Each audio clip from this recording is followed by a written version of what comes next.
ED जाएगी, लेकिन नीतीश कुमार का कुछ नहीं बिगाड़ पाएगी। इनके कुछ नेता अगर होंगे गड़बड़, वो शिकंजे में आएंगे। नीतीश कुमार के पास कुछ है ही नहीं, घर मकान भी नहीं, तो ईडी क्या करेगी? कहाँ जाएगी? एड्रेस पता ही नहीं है। सरकारी आवास में रहते हैं, मकान कभी गांव में बनाए नहीं, पटना में खरीदा नहीं, दिल्ली में खरीदा नहीं, तो आप कहाँ जाओगे? लालू जी के साथ तो मसला था, उन्होंने तो यहाँ दिल्ली में आता संपत्ति बना लिया था, तो फंस गए।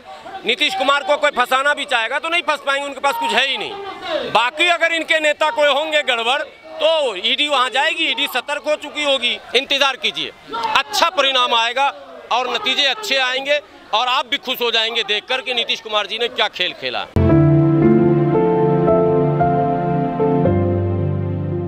केंद्र की राजनीति रही, बिहार की राजनीति रही, विपक्ष की रही, पक्ष की रही, सारी भूमिका में वो रह चुके हैं और उन पर किसी भी प्रकार का कोई आरोप, एलिगेशन, भ्रष्टाचार के, घोटाले के इस तरह के नहीं लग पाए हैं। हालांकि विपक्ष के नाते कई, जैसे सृजन घोटाला, ये सब सामने आया था, लेकिन वो सिद्ध नहीं हो पाया कोई भी। तो और कई कार्रवाइयाँ ऐसी उनके द्वारा की गई हैं जिसमें सर्वस्वीकार हैं। वो तमाम धर्म, संप्रदाय, समुदाय और जातियों में उन्हें बराबर का सम्मान मिलता है। अगड़ा पिछड़ा, ऊंच नीच का कभी भेदभाव नहीं दिखा है और धार्मिक भावनाओं से वो मुक्त रहते हैं। आपने देखा होगा पूरे भारत में अजान को लेकर, हनुमान चालीसा को लेकर कई तरह के विवादित मुद्दे थे, लेकिन बिहार में इस तरह के मुद्दे ने कभी बल नहीं लिया, हवा नहीं पकड़ा।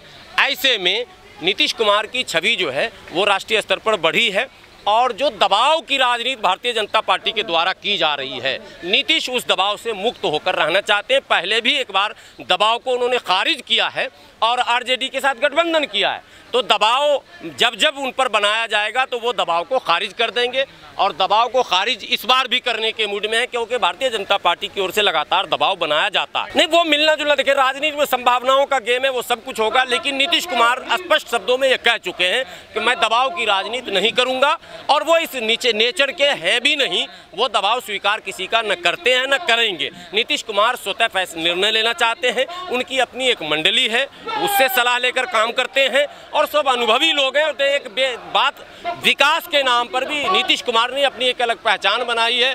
जिस बिहार को बाढ़ और सुखाड़ के नाम से जाना जाता था, जहां सड़कें और बिजली नहीं होती थी, गांव-गांव बिजली, और मैं कह सकता हूं कई राज्यों से बेहतर बिजली और कई राज्यों से बेहतर सड़क बिहार के अंदर है। रोजगार के मामले में भी नीतीश कुमार ने कुछ ज़्यादा अवसर दिए हैं। कुल मिलाकर नीतीश कुमार के नेतृत्व से लोग संतुष्ट हैं। 2024 में जो चुनौती है विपक्ष के सामने, मैं समझता हूं नीतीश कुमार से बेहतर कोई विकल्प नहीं होगा। हमेशा नहीं रहे भाजपा के साथ, केंद्र में जब वाजपेयी जी की सरकार थी तब भी थे, और तब वाजपेयी जी कोई भी निर्णय नीतीश कुमार पर थोपते नहीं थे।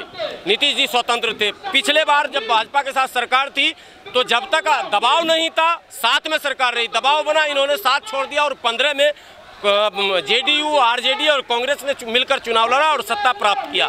20 महीने के बाद लालू परिवार की ओर से दबाव डलने लगा। नीतीश कुमार ने कहा मैं दबाव में काम नहीं कर सकता हूं, दबाव मुक्त होना चाहिए मुख्यमंत्री को।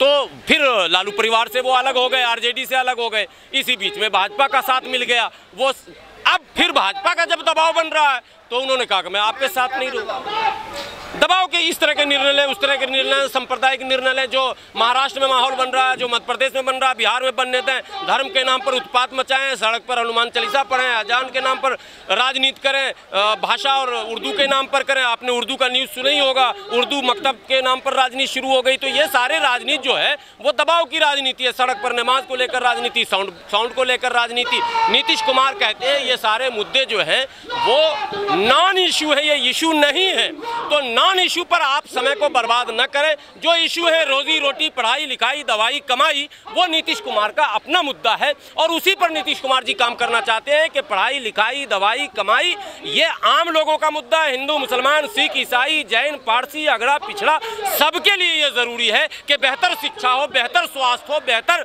आवागमन के साधन हो, बेहतर कम्युनिकेशन हो। इसके लिए सरकार वचनबद्ध होती है, कटिबद्ध होती है। नीतीश कुमार उसी रास्ते पर चलना चाहते हैं। घर कहीं नहीं टूट रहा नीतीश कुमार जी का, कोई पार्टी छोड़कर नहीं गया, पार्टी से निकाला जाता। जो पार्टी के नियमों और मैनिफेस्टो के खिलाफ कोई भी काम करेगा, आपका इशारा आरसीपी सिंह के ऊपर है। बहुत सम्मान मिला जेडीयू में, लेकिन आरसीपी सिंह अपना मनमानी करने लगे थे, इसलिए नीतीश कुमार ने रास्ता दिखा दिया। उनका बयान भी देख के कैसा है? नहीं, ठीक है, जो लोग पार्टी की नीतियों के साथ रहेंगे वो पार्टी में रहेंगे, जो पार्टी पॉलिसी से गलत जाएंगे, नीतीश कुमार जी ऐसे लोगों को बर्दाश्त नहीं करते।